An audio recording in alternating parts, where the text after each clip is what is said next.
Sahabat peradaban kasih ekologis yang terkasih, selamat berjumpa dalam renungan harian bersama saya melalui channel ini.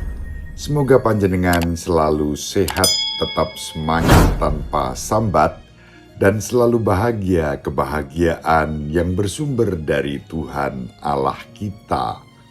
Mari kita awali perjumpaan kita dengan bersatu di dalam doa. Tuhan Yesus Kristus, hari ini kami bersyukur kepada-Mu, kepada Bapa dalam kuasa Roh Kudus, karena kami boleh mengenang kenaikan-Mu ke surga. Engkau tidak meninggalkan kami sendirian berziarah di dunia ini. Engkau menyertai kami, sebagaimana Engkau menyertai para rasul, pertama-tama dengan mengutus Roh Kudus yang membimbing mereka.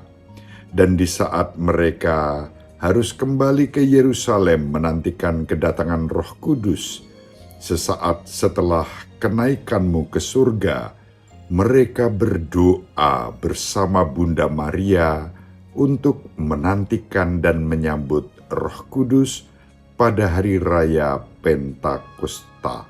Semoga kami juga setia menyadari dengan penuh hormat dan cinta penyertaan Bunda Maria dalam kehidupan beriman kami sepanjang segala masa. Amin. Sahabat peradaban kasih ekologis yang terkasih, mari kita baca Injil Matius bab 28 ayat 16-20.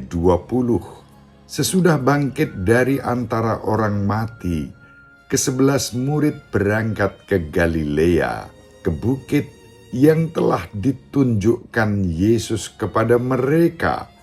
Ketika melihat Dia, mereka menyembahnya, tetapi beberapa orang ragu-ragu.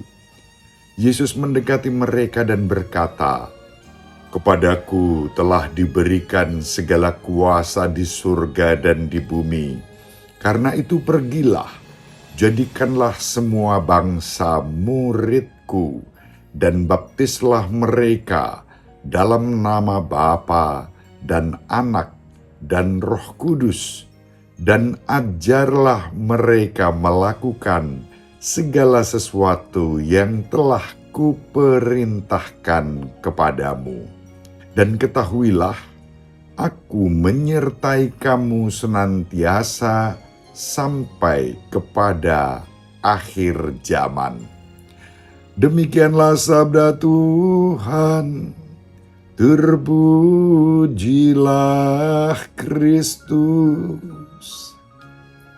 Sahabat peradaban kasih ekologis yang terkasih, Yerusalem adalah kota besar yang dalam suasana berisik, ramai, dan kacau, terutama pada masa saat sesudah penyaliban Yesus Kristus dan kebangkitannya. Para rasul yang baru saja mengalami kengerian penyaliban Yesus, mereka sendiri dicekam oleh ketakutan setelah sebelumnya mereka tercerai-berai.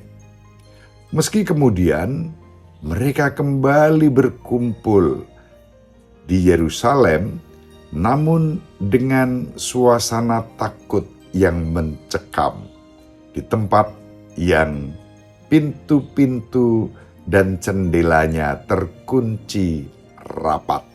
Mereka hidup dalam situasi pasca trauma sesudah peristiwa penyaliban Yesus.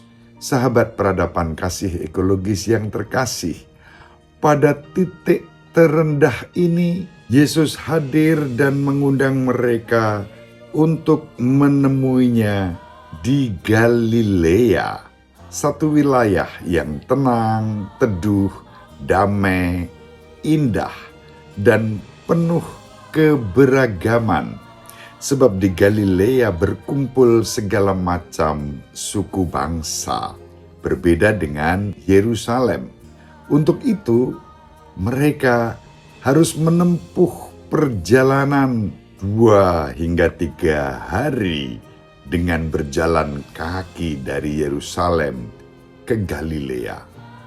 Barangkali Yesus sedang mengajak para muridnya untuk sedikit lega bernafas, menikmati keindahan dan melepaskan diri dalam kemerdekaan lahir batin dari ketakutan.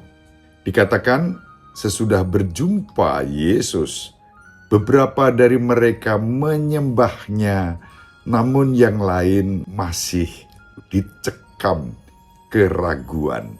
Sahabat peradaban kasih ekologis yang terkasih, peristiwa tersebut merupakan momentum yang sangat penting.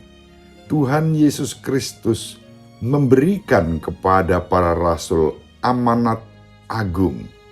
Yesus membentuk dan mengutus mereka menjadi alter Kristi, Kristus-Kristus yang lain, untuk membagikan dan mewartakan kabar baik tentang karya kasih penebusan Allah yang telah dikerjakannya.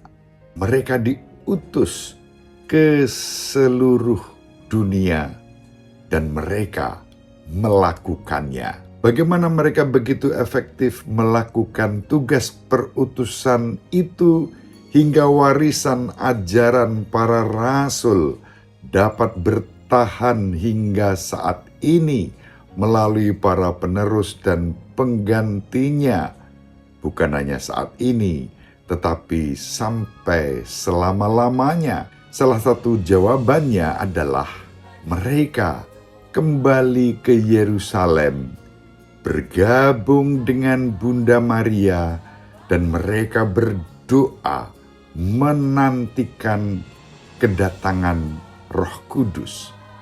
Itu yang dikatakan di dalam Kisah Para Rasul bab 1 ayat 12 sampai 14. 9 hari secara intensif, maka disebut novena.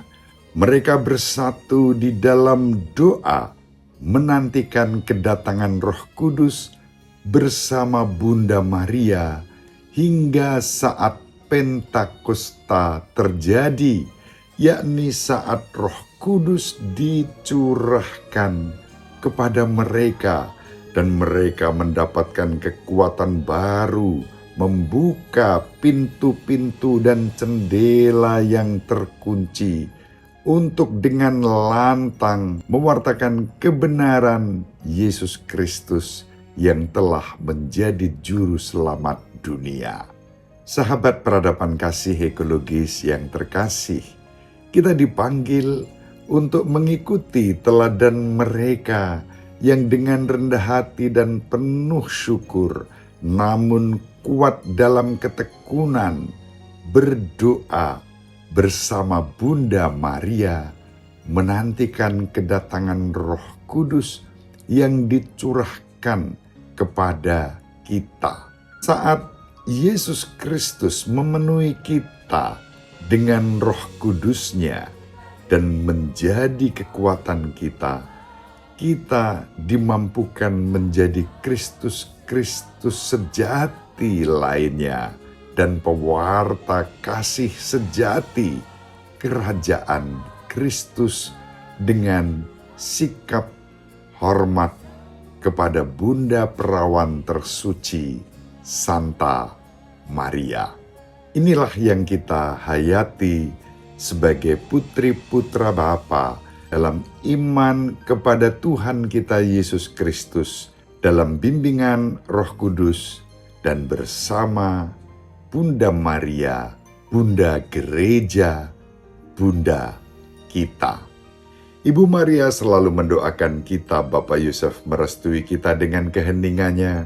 Semoga panjenengan semua sahabat peradaban kasih ekologis yang terkasih, bersama seluruh anggota keluarga dimanapun berada, dibimbing, dilindungi, dan diberkati oleh Allah yang Maha Kuasa, Bapa dan Putera dan Roh Kudus. Amin. Terima kasih, salam sehat, tetap semangat tanpa sambat. selalu bahagia kebahagiaan yang bersumber dari Tuhan Allah kita. Salve, shalom, salam sejahtera, berkah dalam. Sahabat peradaban kasih yang terkasih, sampai jumpa pada episode berikutnya. Terima kasih atas kebersamaan kita. Salam peradaban kasih ekologis, berkah dalam.